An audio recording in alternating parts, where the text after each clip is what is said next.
Namaste, Caitlyn. How are you? I'm well, thank you. Good. Thanks for helping us with this video. Happy to. Yeah? What are we doing? We are planting and preparing seeds for our flowers at Niwas this year. And right now we're planting portulaca. Yeah, what's portulaca? I've never heard of it. It is a beautiful annual ground cover that goes along edges, and yeah, it looks like little roses. Very cool. Shout out to William Dan Seeds. Very, very beautiful and inspiring catalog. So that's what we're doing. What's been your experience so far with the process of Niwas's garden? This year, with being a part of the planting and looking at what the future will hold for the garden, it's been a beautiful experience to notice how much thought is needed to go into planting a garden, and the relationship between the plants and the height of the plants and where everything will be most in balance. So I didn't realize that there is so much thought and care and planning that goes into a garden.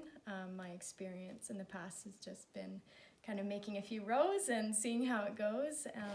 But to really yield the abundance, it takes a lot of care and energy and time and thought. So that's been very eye-opening. Lovely. And are we planting all of our stuff today? No, we are planting. We have organized this morning what needs to be planted at certain times for the successful growth of each plant. So we planted onions last week, and they've germinated and are starting to sprout and come into the world. Can we see an onion? Where is it?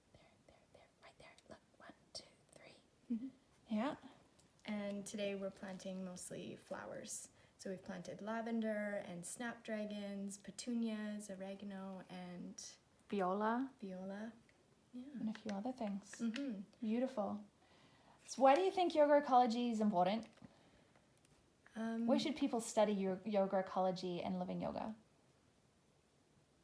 Personally, I see yoga ecology as a way of learning not only about nature and the natural world and our environments around us and the messages that we can receive from the natural world and from the earth, but it's also a very reflective tool to learn about ourselves and our place in the bigger picture and our ecosystem.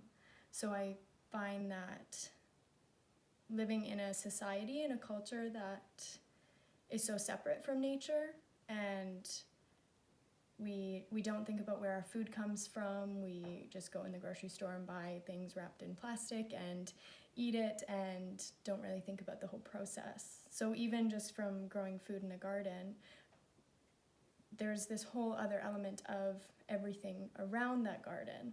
So the birds and the chipmunks and the grasshoppers and the butterflies and the bees and the trees and all of these... And a thing called love.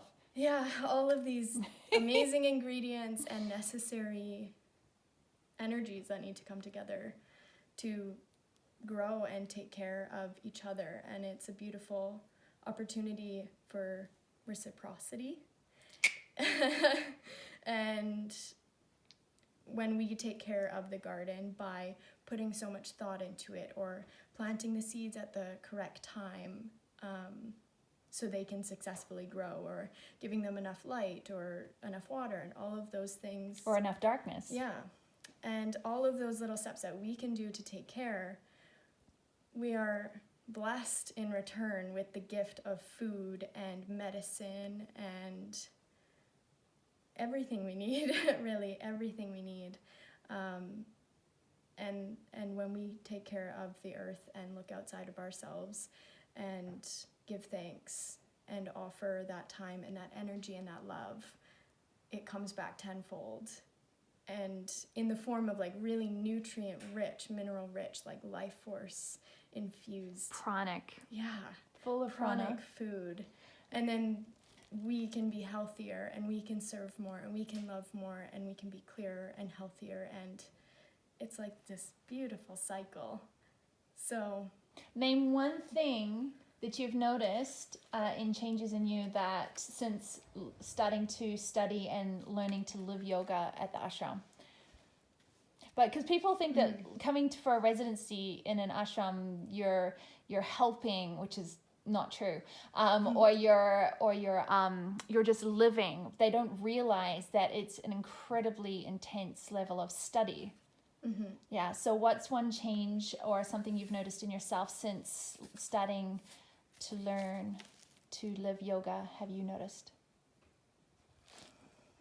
Put some seeds in. Yeah. One thing that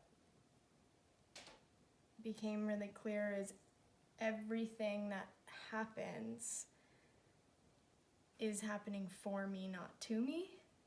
Right. And I think that was an important piece, like just everything can be medicine, everything can be an opportunity to grow, everything can be an opportunity to learn. And that is woven with the yoga ecology, like even just the sound of a bird or something like a butterfly going past you is just an opportunity to come back into the present moment. And it can all be medicine, and even things that are really challenging and you don't like or you don't want to do, it's an opportunity to be like, why don't I want to do this, or why is it making me uncomfortable? And I think that's really beautiful because it makes life a little less heavy. And that's something I've noticed being outside of the ashram for the last few months is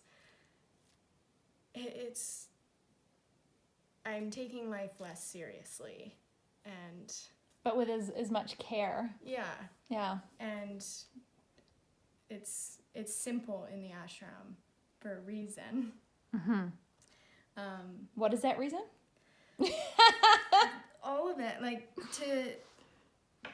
to lessen all of the distractions or just anything that can grab the mind, and just so you can be fully present in like everything that you do, and you can put full care and full service and full love into all of your duties. Hopefully that's the goal anyway.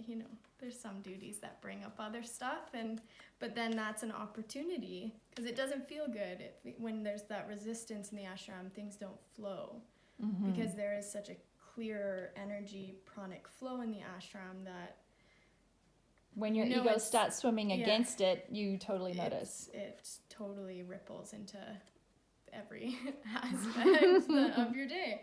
And yeah, the simplicity is really beautiful, and it allows you to enjoy what you're doing. And grow. Yeah. All right. Like these little seedlings. The one that I am. The one that I am.